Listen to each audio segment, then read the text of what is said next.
Luz que caminhava.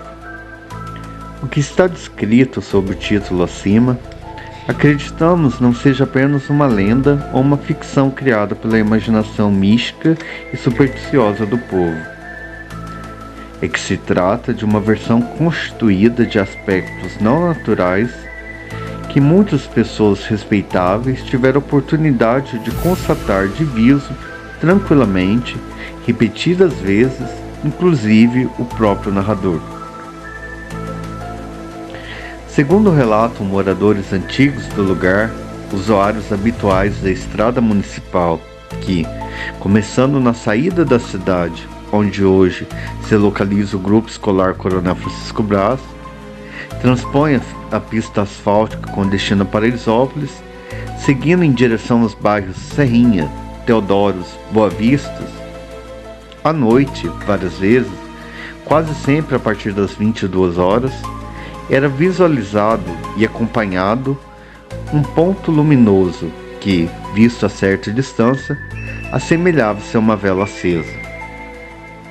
Aquela pequena tocha de luz clara, vista de longe, movimentava-se sempre pela parte mais alta da aérea, constituída por pastagens, pertencentes então a Cândido Pereira Mendonça, perto de Brasópolis, vindo e voltando algumas vezes de uma extremidade à outra da propriedade, localizada parte de um lado e parte do outro da estrada, em locais não confrontantes. O objeto luminoso era observado, esporadicamente, por transeuntes, quase sempre quando retornava à cidade às suas propriedades.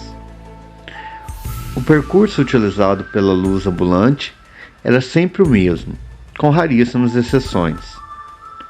Ora em um sentido, ora em direção contrária, indo e vindo, com velocidade correspondente ao caminhar humano. Dada a altura em que a luz era mantida em relação ao solo, podia-se ter a impressão de que era conduzida por alguém que seguia as trilhas de gado existentes no local. Havia um ponto do percurso costumeiro, tanto em uma como em outra direção, em que a passagem, transpondo a estrada, era feita pelo foco luminoso.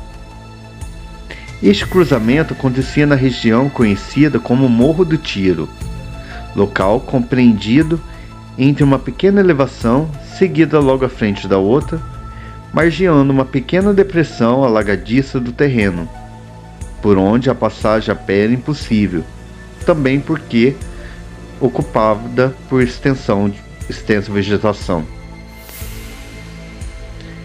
Assim, a luz ia e vinha normalmente por trilhas e transpunha a estrada.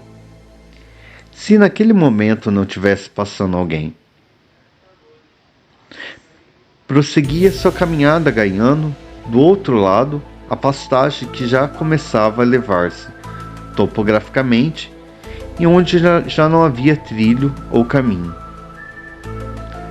Algumas vezes, a chegada do ponto luminoso, em movimento à proximidade da estrada a ser transportada, coincidia com a presença de transeuntes a cavalo ou a pé.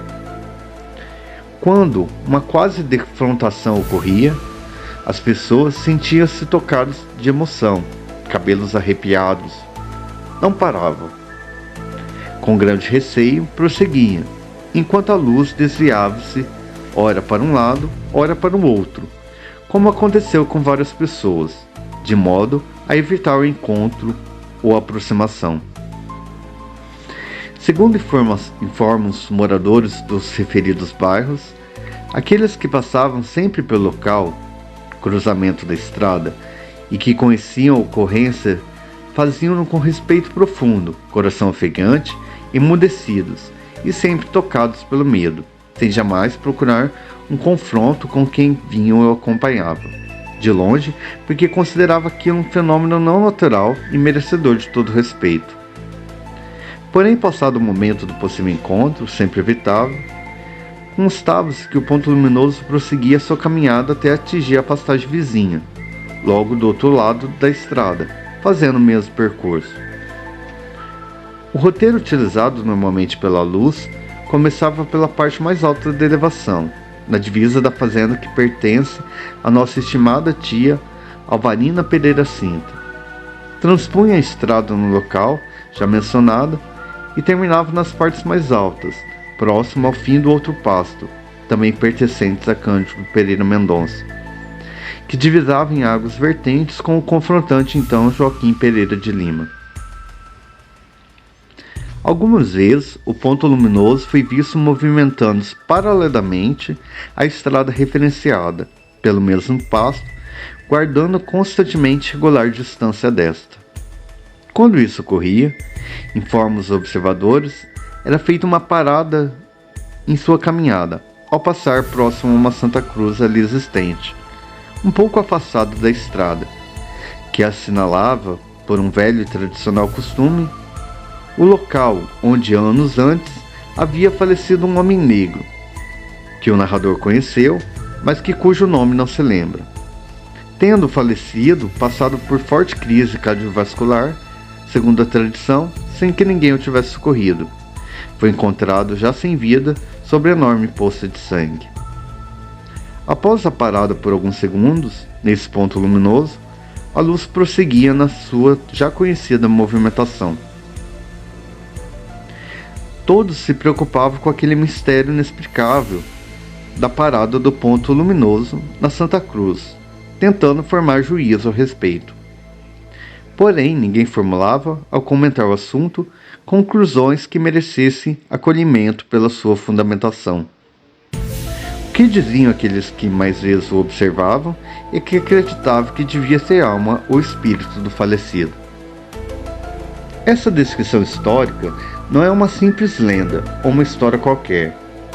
Ela é um registro de um fato verídico, observado várias vezes ao longo do tempo por diversas pessoas de responsabilidades na década de 1920. Apesar das tentativas de alguns indivíduos desabusados ao contatar a luz que o foco luminoso caminhava para transpor a estrada, procuravam um ocasional encontro a fim de tentarem desvendar o misticismo criado, sem conseguir. A conclusão de todos quanto à ocorrência em discussão era de que, se fosse algum ser humano que tivesse tramado tudo, esse não teria condições de transpor, normalmente, a área baldia, saindo de um lado para o outro sem dificuldades e rapidamente, como acontecia com a luz. Isso porque esse argumento jamais foi aceito. Por isso era quase unânime a afirmação de que se tratava, pressupostamente, de um acontecimento paranormal.